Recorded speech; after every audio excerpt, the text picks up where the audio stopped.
Hey everybody, this is Perch, and I want to give you a behind-the-scenes look at kind of the packing and the production, how the comics arrived. I don't normally see a lot of information like this. Some people put it out there, but we just concluded the campaign, and everything comics-wise is shipped out. I know there's a couple commission perks that there is going to do, but all the comics have now shipped. So that's 1 week from closure, everything out. And I'm gonna I'm gonna just be proud of that fact. Just that we got you the comic. You asked for it, you ordered it, it closed, you got it. And so I'm really excited about that. Excited for you to get the comic. Certainly post some photos on social media when you get it. Anxious to see how it looks. But I wanted to go through kind of some different steps of what you get when you order comics. Talk a little bit about the people who we use to produce it and to publish it, and show you if you were to order, this is what you would see, and then show you how stuff was packed up, some of the bonus materials. So just as a way of kind of showing the math, if you will, of how this was all done. Hey everybody, I want to show you this from Kablam Printing, which is where we got the Gemini Jump books printed. They're printed here in the US, and I want to show you kind of what we got in terms of how they pack. Now this box got very beat up, as you can tell. But you'll notice the quality of the packing here basically makes sure that even with stuff like this, the comic comes in really good shape. So, you know, first we have this backing, and then look at this. It's like a bird's nest in here of this kind of stuff, and we can kind of pull this stuff on out, and we can get to, you can kind of see the comic starting to peek through there. But notice that inside the box there's a secondary little box here that's protecting the books. That's especially going to protect the corners and the edge. Now in these kinds of things, it's always possible that the top book and the bottom book get some damage. I've been looking, and there was one book out of 500 that had a little bit of damage on the top, just poked out. You can kind of see here a little bit over the cardboard. This one looks absolutely fine, but that's happened in some cases. The other interesting thing about the packing here is that notice that this is folded in, meaning it comes right out as one piece. And this comes right out as one piece. And what's meaning there is just because there's no staple, there's no bond between the two, it's one more area where damage could occur if they were actually fixing that together, but they didn't. So inside the box, we get to this and we see it. Now here's where I'm trying to photograph it while filming. So I may do some damage to these books myself. So these come in two bundles here.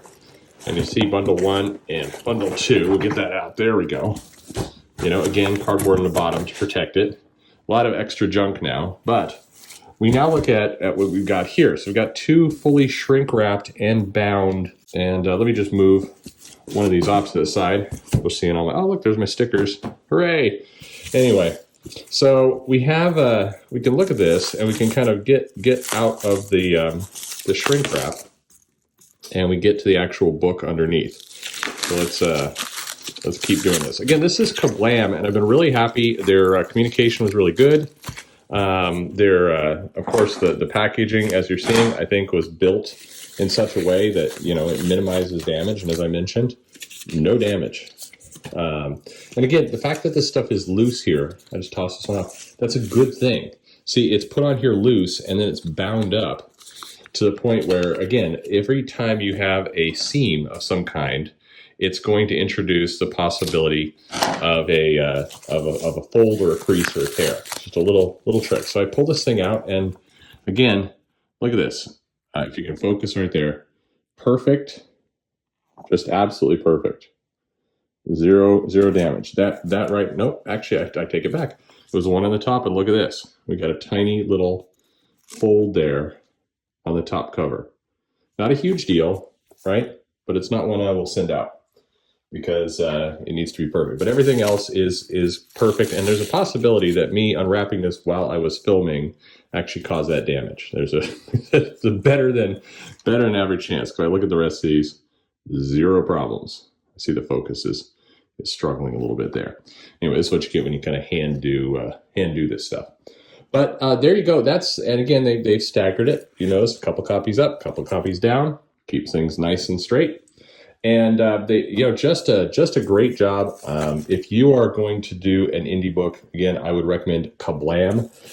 They are really just just great service, great work. Price is competitive.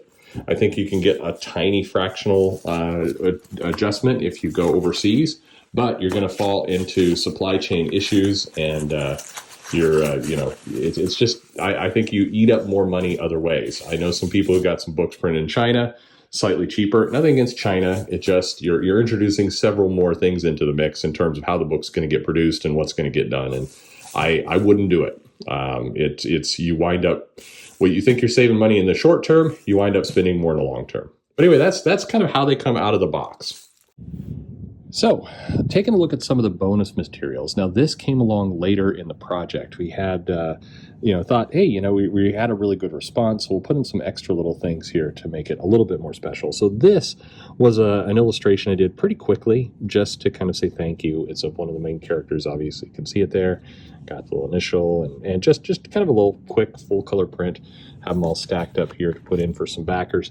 But put this, and then what you'll see here with this is I went ahead and got some nicer paper. So we'll zoom in kind of close here. You can see that kind of fiber there to the paper. That's still paper. This isn't canvas. This isn't anything wildly extravagant by any stretch of the imagination. But just wanted to put on something a little bit nicer for this first print. And most of the copies are that way. And then we also included this little original story pitch. So this is the original kind of concept one-pager of what the story was going to be about, kind of this other world. So it's a little bit, if you like, behind-the-scenes stuff, talks about the pitch and the tone and the characters. Just kind of a little extra special, piece. If you back the digital version, actually everybody got this, print or digital. We actually threw in the complete script for the comic in there as well that people could check out. But it's easier for me to hold this the case on. We put this one picture in, this is I think the very first concept sketch that I did of the characters. And obviously, as you could tell here, characters look dramatically different from how they came out in the comic. But this is this idea of kind of these twins, and talk a little bit about kind of the style and what was going on, and kind of the personality of these characters was kind of the idea. And then we get into some stuff. Now this right here, I had started to draw a little kind of 8-page story that was actually originally going to go in the comic, and for timing reasons it didn't happen. But this was, again, very, very early concept art of what it could look like. You're seeing the characters looking a little bit closer to how they actually came out in the book. Obviously, this isn't Larry's style, and I'm glad we just stuck with Larry's style, so it got to be, his vision complete in the book. But this was just some things that I had put together, and you can see kind of a more finished sketch. Now this was lacking one layer of ink, so it's still rough, sketchy stuff here for me. And then this was kind of very early breakdowns, nothing serious there. But that was what that looks like. And then put in this little teaser here for the second book, which is in progress, which is going to be using some of these characters. Obviously, they've entered into public domain, some kind of more monsters, more things. This was the one page I actually did get to do some artwork for the book, and Larry did the pencils, and then I inked it kind of in my style. A little bit overzealous, I think, with the inking, but that's how that came out. And then I threw in this one little teaser for a book that I've been working on, I've been talking about in some of the videos for a while. This is this 3 Past Midnight series, which is going to be about 128 pages, actually. And I'm actually doing 9 books at 128. So first one's done. So it's going to be done when I'm 80. So this is like something to look forward to 30 years from now. But the first book, the first first volume, will be out relatively quickly here. I think we're almost done with it. I am going to send it and get it colored, but that's going to take a little bit of time, particularly with I overdo it with stupid levels of detail. But anyway, very much a revenge story, something different. But this is the kind of material that we packed into the book, and everybody got a little bundle of these things just as an extra little thank you, and that was fun. Okay, last thing I want to do here is I want to show you how this whole thing gets packaged up. So basically, we've got these mailers here. Now, normally I like to use the Gemini mailers. I think that Gemini Jump, Gemini mailer, that would have been a good, I like the harmony of that, but was not able to get my hands on enough Gemini mailers to fulfill this order in a reasonable time period. I didn't think it was fair that half the backers got one mailer, half the backers got another mailer. So this is a close second. I've used this a bunch for the shop. This is a fairly lightweight kind of cardboard piece. It is treated, so it's going to be a little resistant. Now, if it sits in a puddle, that's going to be a problem, but it's going to basically protect the comic. Now, the only point to this mailer is to basically survive the comic to get to you. That's that. I don't care what happens to this as long as what's inside tends to hold up. And this is pretty good. It's got the perforated edges, so I can do a couple different configurations with how this all pipes together. As long as I'm using good heavy packing tape, should come okay. Now note, I am 100% convinced at least one of you is going to get a screwed up box, a screwed up comic. And in that case, somebody's going to be mailing me and we're going to be getting you a new one. Absolutely no questions asked. But it's inevitable something is going to go wrong. Hopefully not, but you know, that's the way it goes. So this is a pretty decent alternative. This is much cheaper than a Gemini mailer, but more importantly with today and the supply chain issues and everything else, you can get your hands on them quickly. This you can actually order on Amazon. You get a couple different places, these mailers. They're about a third of the cost of the Gemini mailers, and they can get to you basically in 24 hours depending on where you live. So I've got my bonus material here. We're going to put this at the bottom. Now I thought about putting this in a little envelope to protect it more, but it's not signed. There's nothing particularly unique about this, so we have that there in the bottom. I've got a comic here, nice, perfect, taped in a bag with a board. And then this is the part that probably will confuse a few of you. So I've got some mailers, some white, some yellow. It depends on when I did the packing, what you're going to get. So basically slip the comic inside this little mailer. And all this is doing, I'm going to just fold this up. The only point to this is to give the comic just a tiny bit more protection inside the box. So I'm not even folding this hard because I want this kind of flap to behave like this, because if it's going to bounce, then I want it to kind of sit in here and just be one more level of protection for the comic. I've got these little styrofoam pieces. These are super cheap. You can buy them. You just pack them into the box. Going to put 2 of them in here like this. You don't need many. Again, this is just one more thing that's going to absorb a little bit of shock. It does very, very little. It's just designed to be a little bit more protection. You don't need to cram a bunch of it in here if you're doing it yourself. 2 is more than enough. So we're going to fold this up, short ends first.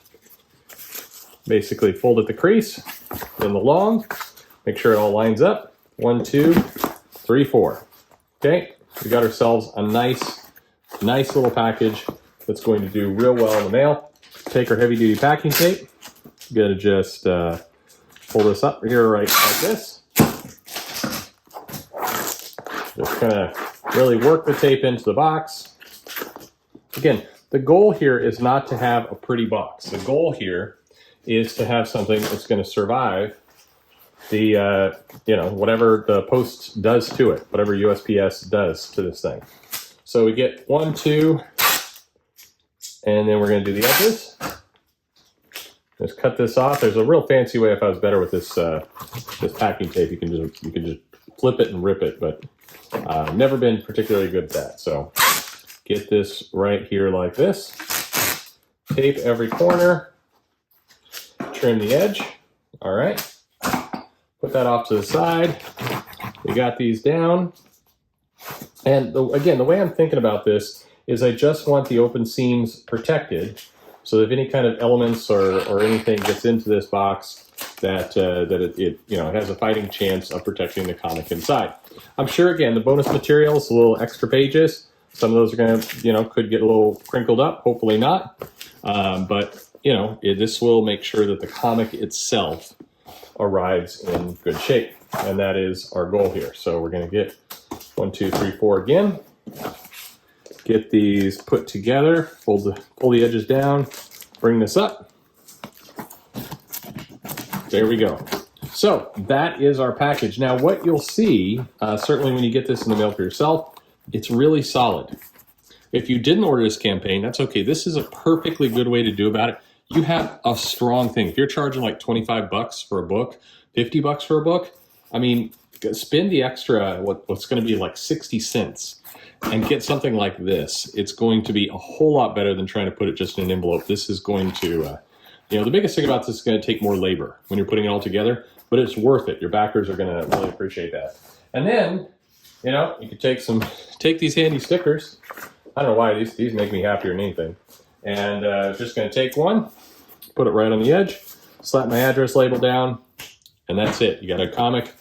Again, really good shape. It does not jostle around in there. whatever they do in delivering this to you, it's gonna hold up. The damage is gonna get absorbed by the box, not by the comic. So that's about it. Again, thank you everyone who backed the comic, supported it, or even if you didn't back and you just shared it, that was nice too. I don't, I hate this guilt trip. Like you gotta back something. Of course you don't, but just awareness and pointing it out to people is great. And we'll have some more campaigns soon. So looking forward to getting those out and all the rest. And, and there's a lot of great companies out there doing great things, people trying to get their comics out. So if you have a project out, I'm interested in seeing this stuff. So if you want to show a little bit about your behind the scenes, send it my way and I'll also promote it on my channel and do as much as I can to help support you. Thanks for listening.